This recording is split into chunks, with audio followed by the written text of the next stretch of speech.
ಪ್ರೇಯಸಿಯ ಕೊಲ್ಲಲು ಸಂಚು ರೂಪಿಸಿ ತಾನೇ ಬ್ಲಾಸ್ಟ್ ಆದ ಪ್ರಿಯಕರ. 3 ವರ್ಷದಿಂದ ಪ್ರೀತಿಯಲ್ಲಿದ್ದ ರಮ್ಯಾ ಮದುವೆಗೆ ನಿರಾಕರಿಸಿದ್ಲು.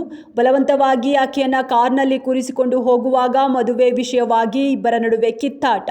ಕೊಲೆಗೆ ಮೊದಲೇ ಸಂಚು ರೂಪಿಸಿದ್ದ ನಾಗೇಂದ್ರ ನಾಡಬಾಂಬ್ ಸ್ಫೋಟಿಸಿದ್ದಾನೆ. ಘಟನೆಯಲ್ಲಿ ರಮ್ಯಾ ಪಾರಾಗಿದ್ದು ಯುವಕನ ಪ್ರಾಣ ಹೋಗಿದೆ.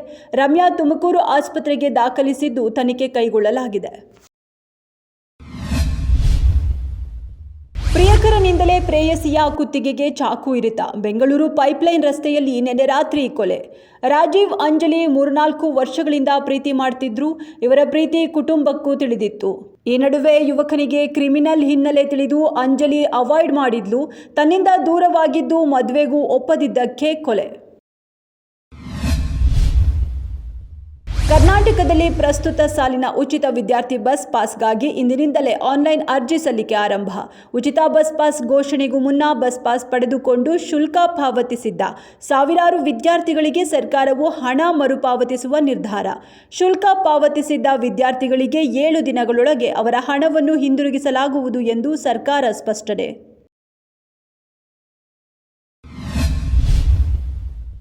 ಸಿದ್ದರಾಮಯ್ಯರನ್ನು ಕಡೆಗಣಿಸಲಾಗುತ್ತಿದೆಯಾ ಎಂಬ ವಿಚಾರ.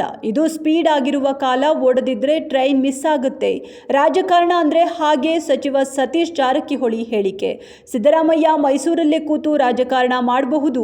ಜನರ ಸಂಪರ್ಕ ಎಲ್ಲಿ ತನಕ ಇರುತ್ತದೆಯೋ ಅಲ್ಲಿ ತನಕ ಲೀಡರ್ ಎಂದ PWD ಸಚಿವ.